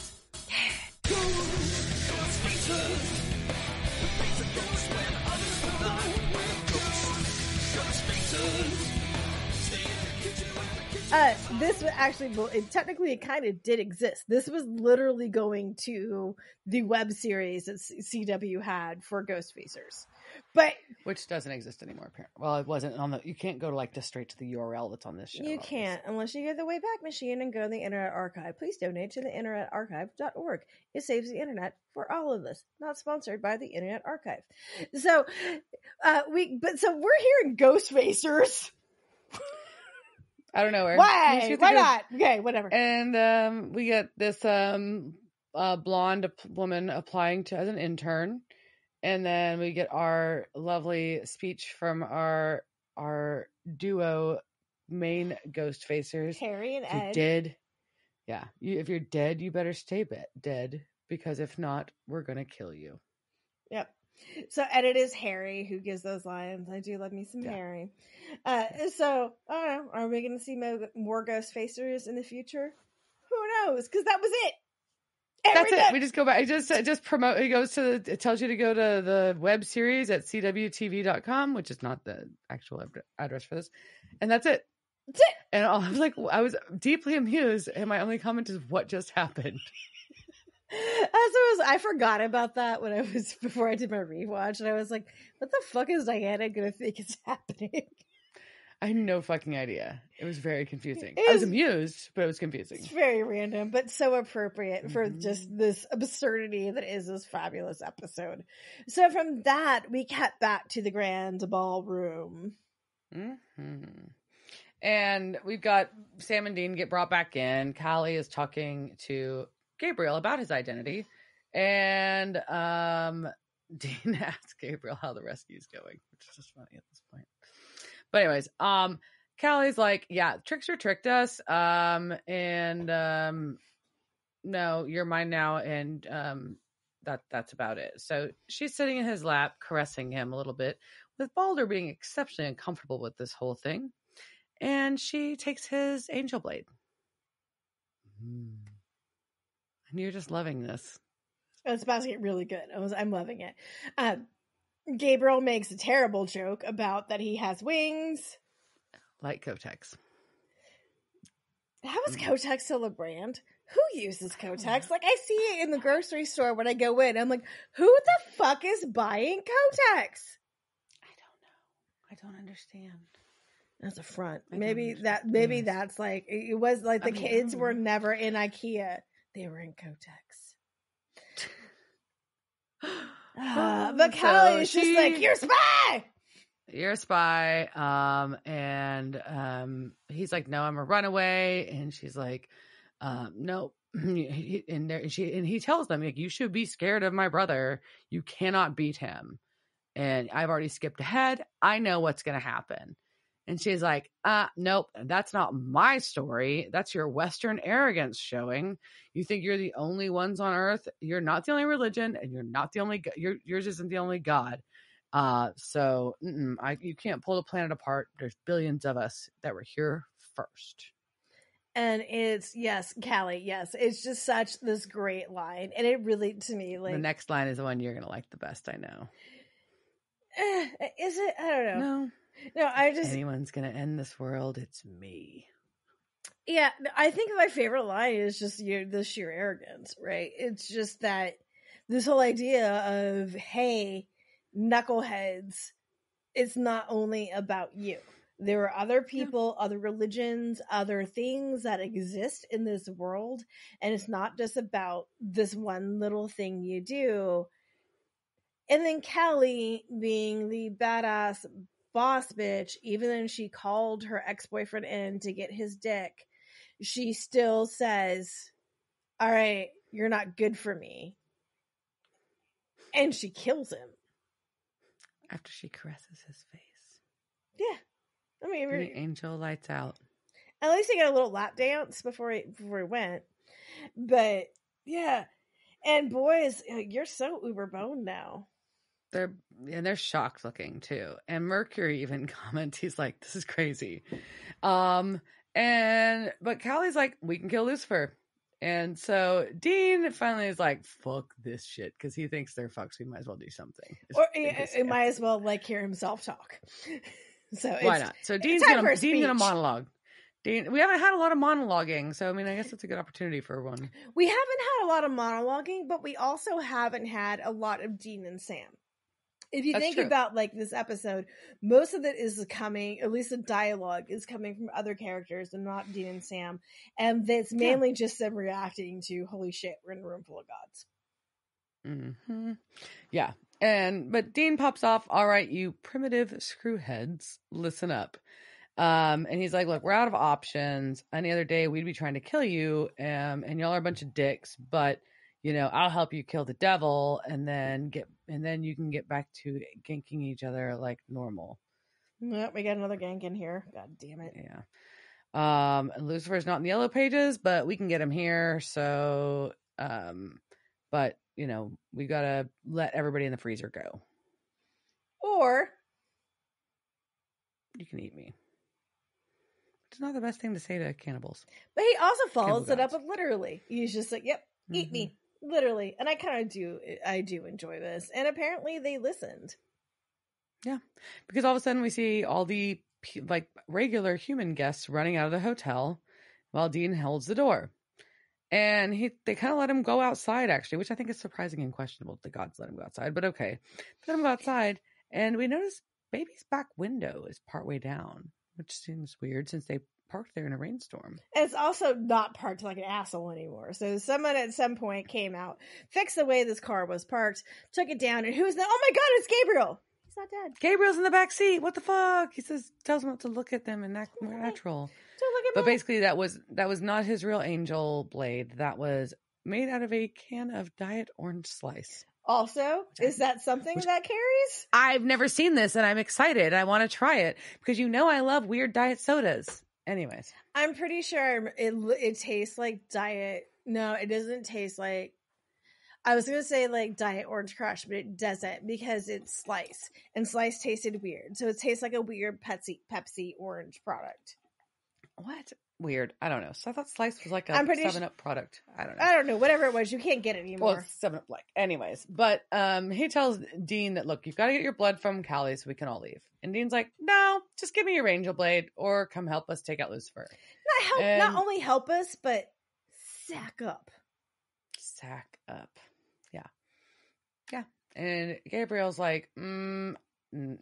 Why are you working with these monsters? And Dean's like, look, I don't have a better freaking idea, which is fair. What are you going to do at this point? They're going to kill you or you got to work with them? That's kind of what he's stuck with, right? I mean. And I also took in my notes, I took a line from Danny Trejo and basically said, are you an angel can? Are you an angel can't? So, yeah. But Gabriel just is going on about Jonestown and lemmings, and he's just like totally against this whole plan. But Dean's like, no, you act all like hard ass, smart ass, but obviously you care about all those monsters in there, and you're just struggling because you can't kill your brother. Fair. Because he's an angel can't. And we cut inside to Sam, and Sam is telling Kali and Baldur that they need to squeegee off his magical rib tattoo. Squeegee. Off their magical rib tattoos. Yeah, she did, but at first she squeege, which just sounds like a different word. Or a band. Isn't there a band named Squeege? Should be. But Kelly does delightfully point out that it would be easier to break them. Mm-hmm. Which I was just like, oh, wait, so how, like, in any of the fights they've had, was this a possibility that if somebody punched them in the ribs, that they would die, like their magical stuff would be gone? I don't know. That's a good question. They get in a lot of violent altercations. Seems like important information. So, while we've got, this whole thing going on, we have Dean telling them that the sword was a fake. So this is all bad. Gabriel's not dead. That's not a real sword. Oh, shit. And we're going to cut to the lobby. Mm-hmm. And someone ringing the bell. Yeah. And Mercury, a.k.a. Chet, turns. And guess who's at the front desk but Lucifer in his vessel that is still not looking great. He's got some sores on his face. No. It's not good. Not a good look. It's not a good look, but it is an incredible makeup job. And yes, he definitely needs some self-care days. You need some self-care days. You need to think about, like, I think you may be doing too many chemical peels. And overdoing it. Yeah, your skin gets real thin then and gets irritated. I'm not normally a fan of filler, but maybe it's time for some filler. Maybe. I could see that. Yeah. So we find out, though, from this dialogue between Lucifer and Mercury called Lucifer here. Dumbass. And he's like, but look, I just want you to know the dialogue about this whole thing has turned a little insane. But Lucifer is like, it's weird that Mercury would call Lucifer, because Lucifer is really like condescending about these gods, like calls them like these pagans, petty little things. And anyways, they're talking about fighting and selling out their own kind, and they forfeited the plan to them. They're worse than humans, worse than demons. Oof. So why the fuck did Mercury call him? I don't know. And also, I mean, I guess also we're not supposed to like Lucifer unless you're watching the show Lucifer. But in this show, we're not supposed to generally like Lucifer. And but it's still like, yes, why did you call him? But also, this is just such a shitty, it's a very shitty idea to have that they're worse than humans and demons. That they're these deities that other cultures have been, worshiping. Like, damn, motherfucker. Well, and I think that I think this just shows the arrogance of Lucifer in this iteration of lores. Like, we've seen Lucifer's, and obviously this in Supernatural specifically, it's been very consistent. But in other lores, like you mentioned, the show Lucifer and things like that, we've seen different projections of Lucifer. And in this one specifically, they've leaned really into angels are dicks, Lucifer's an angel, and they hate humans and they look down on others. And that's pretty much it. And so he's this arrogance, this massive arrogance that Lucifer holds, because he also feels so self-righteous and even above other angels, because he feels like he was the one that got slighted, because we'll get to that too, more about that. But that's, I mean, it all fits. It's consistent with this perception. It's very consistent with the perception, but also just kind of consistent with that idea of just Western domination, I guess. And so that's where just like, I think it's I love this episode because it's opening up that kind of dialogue of, from your worldview, how do you see other things, right? And in Lucifer's worldview, y'all ain't shit. And I'm going to show you this by killing you by flicking my fingers. Like, he doesn't even do like our demon flick. He just goes, no, he just flick of the wrist, and good old Mercury did. Yeah, nobody's sad. Yeah, he's kind of a bitch. Nobody Anyways, liked him. Like, we're just fine. You can die. Yeah. And Lucifer goes on a god-killing spree in the hallway. We've got blood splatter everywhere, handprint on the wall, and but also, what does that mean for their religions? That's complicated. They never talk about, like, I don't know. That's like one leg. It's like, what's this whole? Are these like, some kind of vessels? Are they personifications? Like, are these the actual gods? Like, I don't know. like Odin, like whatever. Like, yeah, you got some Proud Boys worshiping you, whatever. You like, there's not like a ton of like. There are obviously people who believe in Norse mythology. Again, not mocking you. But when you talk about your Greek, your Norse, and your Roman gods, you've got a lot less actual modern day followers you talk to your Hindu, than you do of like Hindu, which is the Zao massive Shen, world religion. Like, yeah, what happens if that god dies? Like, do they know? I don't know. Like, so many questions that don't get answered. Thanks, Supernatural. All right, so but Lucifer, now that he is just like a bunch of things, goes back into a grand ballroom. Which really also, like, one last point in the grand ballroom. That is not a grand, but also I guess every hotel I've ever been in, they've had the grand ballroom set up. Like, most of them look this shitty. Yeah. So, Samedi tell Kali and Balder that, hey, Lucifer's here and we all need to get out of here, but they can't. So there we go. So Lucifer shows up and Balder like approaches him, and they it's kind of an attack, and Lucifer puts his hand through Balder's chest. Yeah, and Balder's just is like, again, reiterating kind of like, you think you own the planet, what gives you the right? And Lucifer says, no one gives us the right, we take it. Ooh, that is like a pretty like large statement, I think. And I'm just like, yes, you do, fuckers. And then Callie's like super pissed because you just killed her second boyfriend. She already lost like her backup side dick, and now like her primary dick is like just pissed. And so what does she do? She turns her arms into fire and tries to shoot it at him, but it doesn't work very well. And then she approaches Lucifer, and then he gives her an uppercut that sends her across the room. He just ducks her. And that's also like, that's almost more demeaning, right? Like, Kali is just like, here's all my fire. And he's just like, boop. And he's like, pop you in the face. But guess who shows back up? It's Gabriel. Yay! He's there. And he presses a DVD into Dean's chest and says, guard this with your life. Yeah. And Sam and Dean are also hiding behind a table because it's got these, the fantastic conference room table, like the things that hang down from conference room tables that your feet are just going to get caught up in, and they're awful. But also, why are you guarding a porno? It's very weird. It is. It's a little weird. Mm-hmm. So Lucifer's going to kill Kali, but he gets flung backwards by Gabriel when he's got his angel blade. And basically they're gonna chat about it for a minute because Gabriel's like, not this time, blah, blah, blah. He does start off with the great Lucy, I'm home. And I do wish that we just, maybe this is because of the show Lucifer, but I just want to call him Lucy, or in Disenchanted. I just want to call him Lucy. I haven't watched that one yet, but yeah.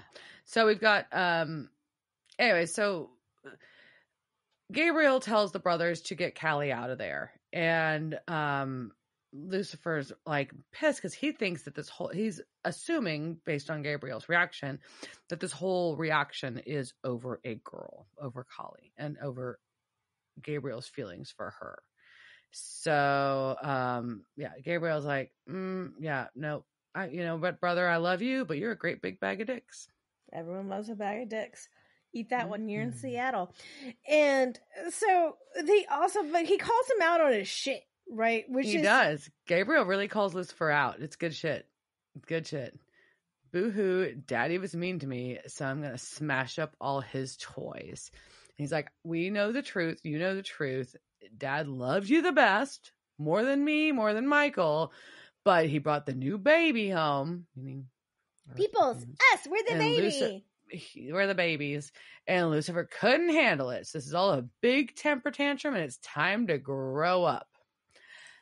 we cut outside to Callie looking down on Baby. And this is where she hold up, girl. What the fuck?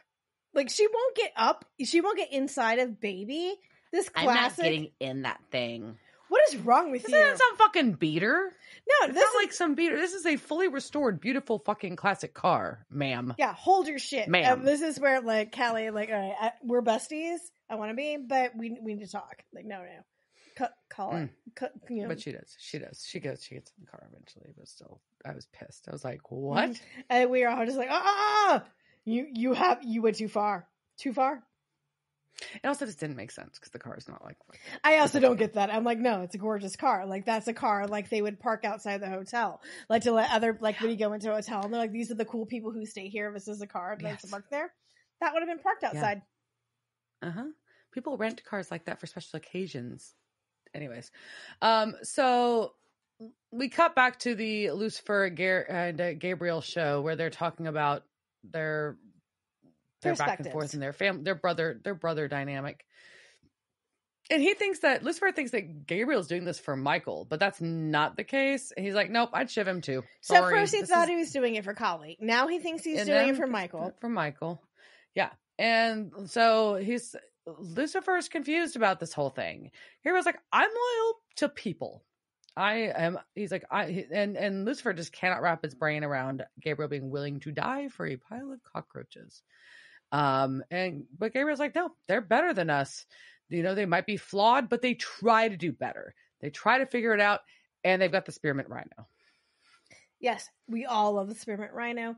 He also says, and I really do love this whole, like, people are great. It's one of those things that reminds you, like, why you shouldn't hate everybody. And he also says that, I've been riding the pine a long time. And I had to look that up because I don't know the fuck that was. You know why I didn't know what it was? Because it's a sports ball reference. And apparently that means, like, we were sitting on the bench. Yeah. Yeah. They tricked me with the sports ball. The sports ball references. So, and Lucifer's like, please don't make me do this. And he's like, look, no one makes anyone do things, which is a really good philosophical comment as well. I really like that. That's what Gabriel tells him. But then we see a second Gabriel behind Lucifer, who's rearing back his arm to stab Lucifer.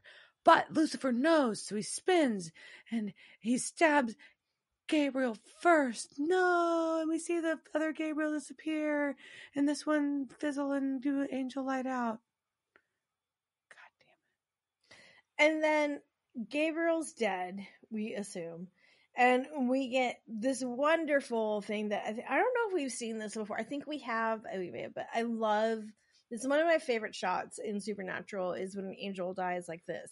And the wings are spread out. And it's just these black wings that are spread out behind him around his body. And it's just, mwah, That's really good. So good. Yes. Yep. Yeah. So we get a red screen immediately after this and scrolling text about performers being over the age of 18. And if you're anybody like me and you're seeing that, you're like, this is porn. That's how porn start. And like, for those of you who don't remember before Pornhub, like there used to be movies. And so like before them, they had to guarantee that the women who were working in this were actually old enough to work in it. And sometimes it wasn't true. That's how we have things like Tracy Lords. And this was like, if you knew anything, this read-through means I'm about to watch some porn. What the fuck? You already gave us Ghostfacers. Now we're getting porn? Yeah. We get Casa Erotica 13. Yes. Yes. And so we've got an attractive blonde woman laying on a bed, flipping through a magazine in lingerie, monologuing about how she's a busy business president and she's taking time for herself. Yes. Being a high-power business president is super fun, but so exhausting. Sometimes I just need to relax. I need Casa Erotica. And then room service knocks on the door. And we realize that it's the Winchester brothers are watching this on a laptop on the roof of Baby on the side of the road, which is a very weird place to pop a porn DVD into your computer. You're also watching porn with your brother. This cannot be a comfortable situation. Like, hey, bro, like, let's pop in some Casa Erotica and watch it together. Dean's not uncomfortable. Sam is. Yes, Sam is so like, oh, I don't know, I can't watch this together. And no, I mean with his brother. That's the thing. Yeah, oh no. I think Dean doesn't care about that either. Yeah, no, Dean doesn't give a fuck. And Sam's just like, God damn, my brother's gonna see me looking at naked boobies. And I will say at one point though, like there was a time where my friends and I did watch porn together because porn used to have like actual plots. Stories. Like yeah. And so we would always find like there was like a crybaby one and like there was like an Archie like a Veronica one. And then we mainly were watching it because my friend was very pregnant and her husband couldn't have sex. So we just kind of watched it in front of him to make him very uncomfortable because we're those kind of bitches. But it's not very nice. But either way, there was plots and funny ones at one point in time. I don't know if that still happens. But who's room service at the door in this porn? But Gabriel with a bad mustache and a very open 1970s style collar. So good. It's so good. And he has a kielbasa for her. And she asks, no, is it Polish? Hungarian.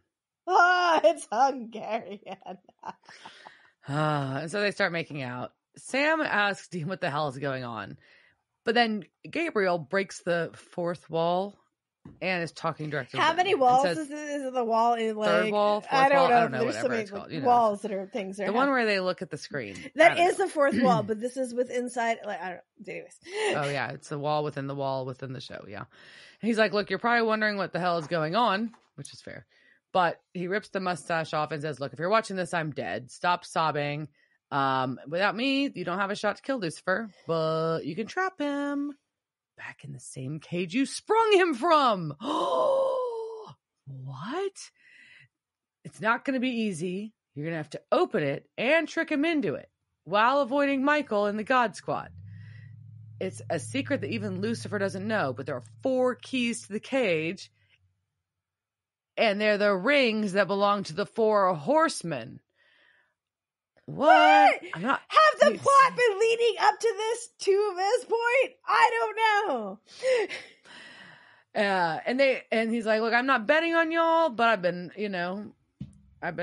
wrong before. So, and I stood up to my brother. So there we go. Now it's sexy time. No. He said, ending, you're right. I was afraid to stand it to my brother. Not anymore. So this is me standing up. And this is me lying down. Ah! And then he starts fucking that chick, and then Sam's just like, no. Stop. Close the laptop. Don't need to see my friend's dick. Yeah. Don't need to see my friend's dick. Which I'm sure we've all had that moment at some point. And Dean points out they already have war and famine's rings. They only need pestilence and death. It's a plan. So there's a thing, and they have a plan. Which, as anybody, as Diana is probably like on the same page with me. Is like, oh my god, if we're really freaked out, all we want is a plan of action. And now we've got one. All right, we got wars, we got famines. Let's get some pestilence and death. But this episode isn't over. No, we got one more scene to get us through, and it's a gross one. So gross. So gross. So gross. We have a station wagon pulling into the Eagle Pass General Store. You see the man working at the counter reading a newspaper, and the headline made me want to throw my chair because this was in what year was this show? 2010? I worked it too. 2010 was when this episode came out. And the headline in the newspaper is about staying home because of the new influenza strain. Spoiler, they won't. God damn it. Anyways, and then we see a fly. We didn't know that the whole like procrastination. That's the word. What the fuck is that word looking for? It's not procrastination. It's prognostic. When you predict something. Prognostication? Is that the word? Is that the word? I don't know. It's supernatural. Just predicts everything. But anyways, okay. So there's like The Simpsons. Anyway. We see a fly. It's kind of our precursor here. And then a older gentleman enters the store. And he's real sick. His nose is real red. And he's making a lot of really gross congestion noises. And he's got flies around him. And he sneezes clear snot all fucking over everything on the counter. And there's goo everywhere. And it reminds me of what Kevin does when he rubs against you after he drinks too much water. Kevin the dog, not her. Yeah, that's not a person. That's a dog. Yeah, so I was like, oh yeah, and including the fizzy cola candy, which was very sad. And then he goes, the guy anyways, it's just real gross. This guy sum it up, it's gross. It's all just gross. There's mucus everywhere. And he gets some medicine. He's asking about the daytime formula, if it makes you drowsy. And I like the guy's like, the red or orange ones are okay for daytime. Well, yeah, fair. Good reminder, always. So this nasty dude who's like mucusing from all of his face orifices goes to the counter and sneezes snots all over the guy working the counter's face. And it is so, like, I gag. Gross. Bad. It's very, he's coughing everywhere. It's just gross all around. And he walks outside, and as soon as he does, all his sneezing and coughing stops. He smirks, and he gets into his very dirty car. But it's a wagon. And we see the license plate. Mm-hmm. The Nevada plate. It's sick and tired. God damn it, I want that. SIKN space TRD.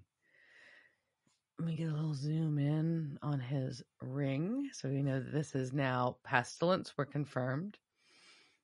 And we get a close up of his exhaust because that car is burning oil or some shit. And there's a swarm of flies inside the car as he smiles and rides away. And it's a skill. He can drive while his entire car is full of bugs. Full of flies. Yeah, and doesn't bother him at all. It's a skill. And that's how we know, I think we know where we're going. But that's the scene. Mm-hmm. And that is how this episode, which I know we've gone a very long time but there was a lot in this episode. And we're not even done yet. And we still have more things to talk about. And so before we get to, oh my God, how did you feel about this episode, Diana? We gotta know who else was in this episode. We do. So I'm gonna hit some featured. We have a big cast in this episode, so we're gonna focus some featured cast members for our casting couch today. Obviously, I'm casting couch. It's the casting couch.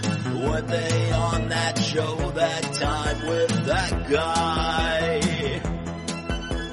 La la la la la la la la la la la. Yes.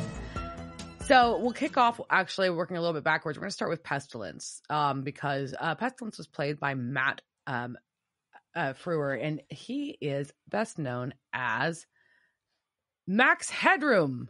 What? That was a movie, TV series. He was actually also made an appearance in the 2015 movie Pixels. It's a wild character from the 80s, early 80s, early 90s, if you didn't know. He also was the cornered executive who jumps in The Meaning of Life, which is interesting as a side one. He was Big Russ Thompson in Honey, I Shrunk the Kids. He was in a funny, he was in The Stand as Trash Can Man. He was the principal in National Lampoon's Senior Trip. He did the voice for Panic in the animated Disney Hercules shows and movies. He was Frank in the 2004 Dawn of the Dead. He was Moloch in The Watchmen. He is Archibald Stanley in Night at the Museum, Secret of the Tomb. He was Peter Morgan in The Order, Logan in Fear of the Walking Dead, and the Binder in The Magicians. So someone that we've seen in a lot of things. He's also done a ton of animation voice work that I just was too much to list even. Good for you, man. You're so good. So good. We love it. Yeah. Balder was played by Adam Crosdell. Done a lot of TV movies and TV, but a lot of video game voice work, interestingly, including like almost all the Final Fantasy. And did he ever do a Balder? I know it didn't. That see would have been listed, amazing. That'd be funny. Because Balder is actually a character in a lot of.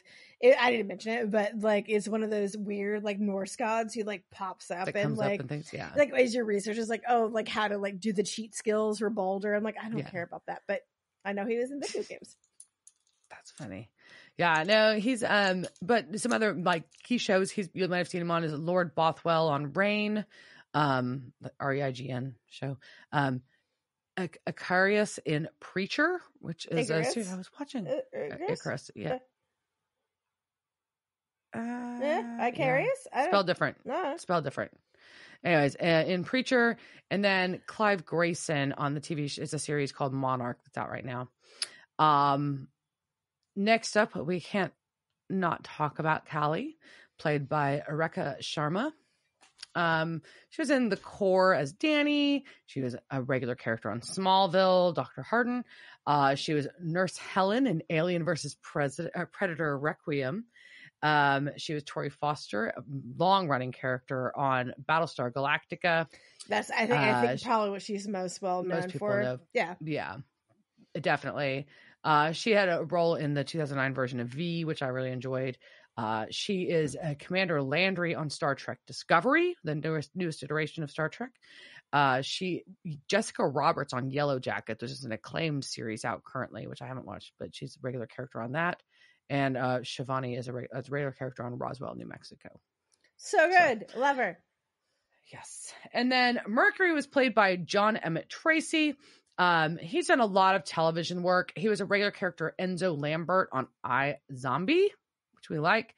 He was also had a bit role in 50 Shades Freed, which I'm just amused by.